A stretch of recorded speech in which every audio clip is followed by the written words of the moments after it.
Le mercato du PSG est peut-être en train de basculer vers une zone bien plus explosive que prévu. Paris prépare un gros coup, mais attention, cet été pourrait aussi créer de vraies tensions dans le vestiaire.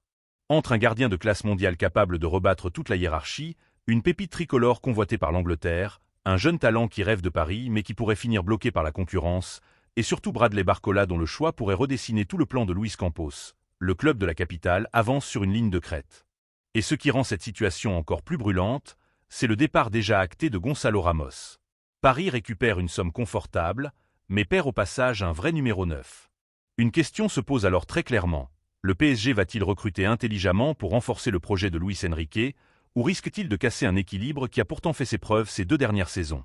Dans cette vidéo, on va entrer dans les coulisses de ce mercato parisien, dossier par dossier.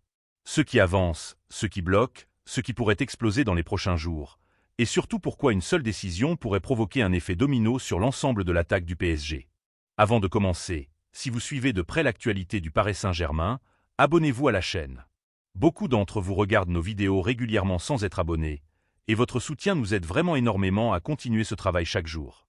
Le premier gros dossier concerne Diogo Costa, le gardien et capitaine du FC Porto.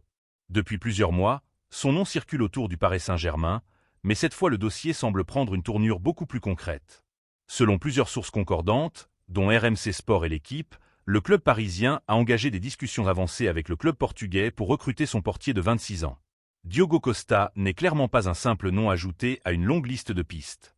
Il fait partie des gardiens les plus respectés de sa génération, et il l'a encore prouvé lors de cette Coupe du Monde 2026, notamment face à la Croatie où il s'est montré décisif à plusieurs reprises dans les moments chauds du match. Son sang-froid, ses réflexes, son jeu au pied propre et sa capacité à rester concentré sous pression collent parfaitement à ce que recherche Luis Enrique pour son PSG. Dans le système de l'entraîneur espagnol, le gardien ne doit pas se contenter d'arrêter des tirs, il doit participer activement à la construction du jeu, relancer proprement sous pression, attirer le pressing adverse pour ouvrir des espaces, et trouver la bonne solution dans des situations parfois inconfortables. Et sur ce registre précis, Diogo Costa possède un profil particulièrement intéressant, capable de jouer ce rôle de relanceur moderne exigé par le football de position. Mais le dossier reste malgré tout complexe. En décembre dernier, le gardien portugais a prolongé son contrat avec Porto jusqu'en juin 2030.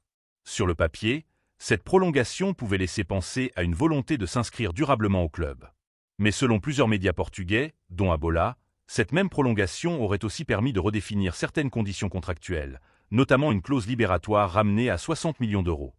Une somme conséquente pour beaucoup de clubs, mais pas hors de portée pour le PSG si Luis Campos et Luis Enrique venaient à considérer ce dossier comme une priorité absolue, ce qui semble être le cas selon plusieurs sources françaises. Le vrai enjeu, c'est surtout ce que cette arrivée provoquerait dans la hiérarchie actuelle. Si Diogo Costa venait à rejoindre Paris, il n'arriverait clairement pas comme une simple doublure. Il viendrait avec l'ambition affichée de devenir numéro 1. Cela relancerait immédiatement la question de la place de Lucas Chevalier et de Matvei Safonov dans les cages parisiennes. Chevalier possède indéniablement de grandes qualités, mais n'a pas totalement refermé le débat autour du poste depuis son arrivée, et certaines indiscrétions évoquent même une possible envie de départ de sa part si son statut venait à changer, avec un intérêt affiché d'Aston Villa notamment. De son côté, Safonov a montré des choses très intéressantes lorsqu'il a eu sa chance, ayant même été titulaire lors de la victoire en Ligue des Champions contre Arsenal la saison passée. Mais l'arrivée d'un gardien du calibre de Diogo Costa rebattrait forcément toutes les cartes de cette hiérarchie. Un autre élément peut clairement peser dans les discussions, c'est l'influence de l'entourage du joueur. Diogo Costa est représenté par Jorge Mendes, un agent extrêmement puissant qui entretient depuis longtemps d'excellentes relations avec les dirigeants parisiens, et notamment avec Luis Campos lui-même. Cela ne garantit évidemment pas un accord, mais cela peut clairement faciliter et accélérer les échanges entre les parties. À noter tout de même qu'un son de cloche discordant est apparu très récemment, avec le journaliste Fabrice Hawkins affirmant qu'il n'y aurait en réalité rien de concret entre le PSG et le gardien portugais pour le moment, ce qui montre bien que ce dossier reste encore flou et mouvant. Aujourd'hui, rien n'est officiellement bouclé, mais une chose est sûre, si le PSG décide d'accélérer sur ce coup, ce dossier peut rapidement devenir l'un des grands feuilletons de ce mercato parisien, et il pourrait changer durablement l'avenir du poste de gardien dans la capitale pour les saisons à venir. Le deuxième dossier concerne Ayoub Boadi, le jeune milieu de terrain du LOSC. À seulement 18 ans, il est déjà considéré comme l'un des plus grands talents de sa génération sur le plan mondial. Son intelligence de jeu, sa maturité impressionnante pour son âge, sa capacité à récupérer les ballons, à casser les lignes par la passe et à faire les bons choix malgré la pression, attirent l'attention de plusieurs très grands clubs européens. Le Real Madrid, Manchester City, Arsenal et bien sûr le Paris Saint-Germain suivent tous de très près son évolution ces dernières semaines, ce qui montre à quel point son profil est rare sur le marché actuel. Le PSG le considère clairement comme un joueur capable d'incarner l'avenir du club. La vraie question n'est peut-être donc pas de savoir si Paris passera un jour à l'action, mais plutôt de savoir quand les conditions seront enfin réunies pour tenter ce gros coup. Si cette analyse détaillée vous parle, n'hésitez pas à vous abonner à la chaîne, ça nous aide vraiment à continuer ce format. Le troisième dossier est peut-être l'un des plus dangereux pour Paris, car la concurrence anglaise est déjà en train de bouger très vite, et les toutes dernières nouvelles viennent justement de rebattre les cartes. Elie Junior Kroupi, l'attaquant français de Bournemouth, est devenu une cible très suivie sur le marché des transferts. À seulement 20 ans, il impressionne déjà en Angleterre après avoir confirmé tout le potentiel qu'il avait montré en France du côté du FC Lorient. Rapide, technique, capable d'évoluer dans l'axe comme sur les côtés, il possède exactement le profil moderne que Luis Enrique aime utiliser dans son animation offensive. Le PSG le suit d'ailleurs depuis plusieurs mois, voyant en lui un profil d'avenir capable de progresser dans un collectif ambitieux, de s'intégrer dans un jeu basé sur la mobilité, les appels dans la profondeur et les permutations entre attaquants. Le club de la capitale cherchait justement en lui un successeur crédible à Gonzalo Ramos, parti à l'AC Milan. Mais Bournemouth, en position de force, aurait fixé son prix entre 90 et 100 millions d'euros selon les médias, un montant jugé trop élevé par la direction parisienne, qui n'a d'ailleurs jamais formulé d'offre officielle sur ce dossier selon plusieurs sources. Et c'est précisément cette hésitation qui semble avoir coûté cher au PSG. Pendant que Paris temporisait, Tottenham, entraîné par Roberto De Zerbi, a accéléré de son côté avec une offre avoisinant les 85 millions de livres sterling, soit près de 100 millions d'euros. Et selon les toutes dernières informations qui viennent de sortir dans la presse anglaise, le dénouement serait déjà connu. Elie Junior Kroupi aurait purement et simplement snobé le PSG pour rejoindre Tottenham, séduit par le projet sportif présenté par le club londonien. Une décision qui s'inscrirait dans un mercato Spurs particulièrement dépensier cet été, avec pas moins de 6 recrues déjà actées. Face à ce coup dur, la direction parisienne n'aurait pas traîné pour se tourner vers un autre profil. Selon plusieurs sources, dont l'insider Ben Jacobs, le PSG aurait déjà trouvé un accord sur les conditions personnelles avec Ferran Torres, l'attaquant espagnol du FC Barcelone, pour prendre la relève dans le secteur offensif. Un rebondissement qui montre à quelle vitesse un mercato peut basculer, et qui illustre parfaitement pourquoi Luis Campos doit constamment jongler entre plusieurs dossiers en même temps, quitte à parfois se faire doubler sur une cible pourtant identifiée depuis longtemps comme prioritaire. Le dossier peut-être le plus stratégique de tout ce mercato concerne cependant Bradley Barcola. Son avenir personnel pourrait conditionner une bonne partie du mercato offensif parisien dans son ensemble. Barcola sort d'une saison très solide avec le PSG. Grâce à sa vitesse, sa capacité à éliminer en 1 contre 1, son explosivité et sa progression dans le geste final, il s'est imposé comme un élément important du dispositif de Luis Enrique, disputant notamment la Coupe du Monde 2026 avec l'équipe de France. Pourtant, malgré cette belle progression, son avenir est loin d'être totalement verrouillé. Le PSG souhaite officiellement le conserver, et le considère même comme intransférable sur ce mercato, croyant fermement en son potentiel et sachant qu'il peut encore franchir un cap dans les prochaines saisons. Mais la vraie question aujourd'hui, c'est de connaître les véritables intentions du joueur lui-même. Va-t-il accepter de continuer à Paris malgré une concurrence de plus en plus forte dans le secteur offensif, ou va-t-il sérieusement envisager un départ si son temps de jeu venait à diminuer davantage ? Une proposition de prolongation lui aurait été soumise depuis plusieurs mois, mais les négociations semblent aujourd'hui au point mort selon plusieurs médias, avec un joueur qui prend clairement son temps pour trancher, pendant que Liverpool, à la recherche d'un successeur à Mohamed Salah, ainsi qu'Arsenal et même le FC Barcelone, surveillent la situation de très près. Cette question est absolument capitale, car elle influence directement un autre dossier majeur, celui de Yann Diomandé. Le jeune ailier ivoirien du RB Leipzig, âgé de 19 ans, aurait déjà donné son accord de principe pour rejoindre le PSG, préférant clairement le projet parisien à celui de Liverpool. Mais son arrivée définitive dépend en grande partie de l'équilibre final du secteur offensif parisien. Luis Campos et Luis Enrique ne veulent surtout pas empiler les joueurs sans cohérence. Leur objectif reste de construire un groupe fort, mais parfaitement équilibré, où chaque recrue dispose d'un rôle clair dans le système.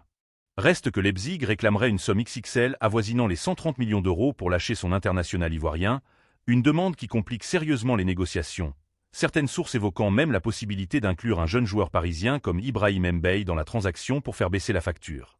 Si Bradley Barcola venait à rester à Paris, le club devrait probablement alléger son secteur offensif avant d'ajouter de nouveaux joueurs. Dans ce scénario, Yann Diomandé pourrait alors devenir la principale recrue offensive de l'été, sans qu'un autre grand nom ne vienne forcément s'ajouter derrière lui. Certains éléments pourraient même être poussés vers la sortie pour libérer de l'espace dans la rotation. Mais si Bradley Barcola venait au contraire à demander clairement son départ, ou à ouvrir la porte à un transfert, tout pourrait changer radicalement. Le PSG disposerait alors d'une marge financière plus importante, mais surtout de davantage d'espace sportif pour recruter un second renfort offensif de très haut niveau en plus de Diomandé. C'est précisément pour cette raison que le dossier Barcola dépasse largement son simple cas personnel. Il représente une véritable pièce centrale du puzzle parisien. Tant que son avenir ne sera pas totalement clarifié, plusieurs autres opérations pourraient rester en suspens. Dans le même temps, certains joueurs semblent aujourd'hui totalement protégés dans l'esprit du club. Ousmane Dembélé, Désiré Doué et Kvicha Kvaratskhelia sont considérés comme des éléments absolument majeurs du projet sportif actuel. Le PSG attend d'ailleurs toujours la confirmation officielle de la prolongation de Dembélé, un signe fort de la volonté du club de sécuriser durablement son secteur offensif. Le choix final de Barcola pourrait donc littéralement déclencher une réaction en chaîne dans ce mercato.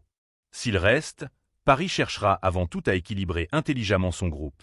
S'il part, le mercato offensif parisien pourrait prendre une toute autre dimension. Avant de poursuivre, pensez vraiment à vous abonner à la chaîne.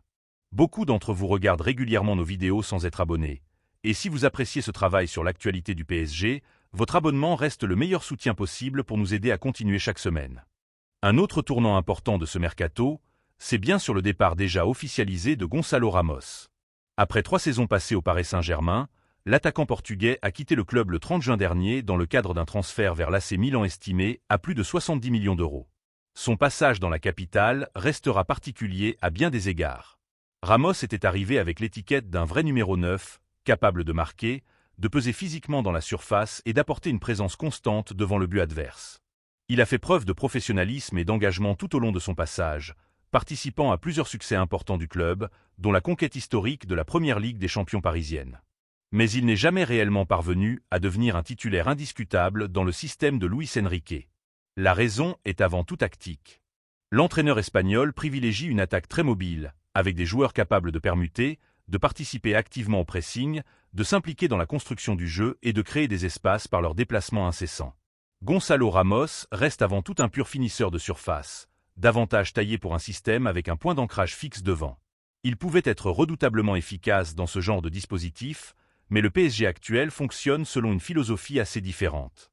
Au fil des mois, son temps de jeu a naturellement diminué, et un départ est progressivement devenu l'option la plus logique pour toutes les parties concernées. Pour Paris, cette vente représente également une très bonne opération sur le plan purement financier. Le club récupère une somme conséquente qui peut désormais être réinvestie sur le marché des transferts, mais elle ouvre surtout une grande question, celle de savoir qui va remplacer Gonçalo Ramos dans le secteur offensif. Selon plusieurs sources proches du dossier, le PSG travaillerait déjà activement sur cette succession, mais les supporters ne devraient pas forcément s'attendre à voir débarquer un attaquant strictement au même profil que le Portugais. Luis Enrique ne rechercherait pas un numéro 9 classique et statique, mais plutôt un joueur offensif beaucoup plus polyvalent, capable d'évoluer dans plusieurs zones du front de l'attaque, de participer activement au pressing collectif, de s'intégrer parfaitement dans le jeu de possession et de créer du mouvement en permanence, à l'image justement des profils de Kroupi, Torres ou Diomandé évoqués un peu plus tôt dans cette vidéo. Cette orientation confirme d'ailleurs pleinement la philosophie actuelle du club parisien. Le PSG veut avant tout des joueurs techniques, mobiles et parfaitement compatibles avec un football rapide, intense et flexible. Le prochain renfort offensif parisien devrait donc logiquement être plus complet dans le jeu collectif, même s'il n'a pas nécessairement le profil d'un pur buteur de surface comme pouvait l'être Gonçalo Ramos. Le club a d'ailleurs tenu à rendre un hommage appuyé au Portugais au moment de son départ, saluant son sérieux exemplaire, son implication constante et son apport réel sous le maillot rouge et bleu. En 3 saisons parisiennes, il aura disputé plus de 130 matchs toutes compétitions confondues, inscrit 45 buts et délivré plusieurs passes décisives, tout en participant à la conquête de nombreux trophées avec le club de la capitale. Son départ referme donc un chapitre, mais il ouvre surtout une toute nouvelle phase de ce mercato parisien. Le PSG dispose désormais de moyens financiers supplémentaires pour renforcer intelligemment son secteur offensif et pour trouver enfin le profil le plus adapté aux exigences tactiques bien précises de Luis Enrique. Voilà pour ce grand tour d'horizon du mercato parisien. 5 dossiers, 5 trajectoires très différentes, mais qui pourraient bien, ensemble, redessiner complètement le visage de l'attaque et de la défense du PSG pour les prochaines saisons. Dites-nous en commentaire quel dossier vous semble le plus déterminant pour l'avenir du club, celui de Diogo Costa dans les cages, celui de Boady au milieu, ou celui de Barcola qui pourrait tout faire basculer en attaque. Et surtout, N'oubliez pas de vous abonner à la chaîne pour suivre en exclusivité toute l'actualité mercato du club de la capitale, d'activer la petite cloche de notification pour ne rien manquer, de liker cette vidéo et de la partager autour de vous pour soutenir le travail. Merci beaucoup et à très vite pour la suite de ce mercato qui s'annonce décidément passionnant.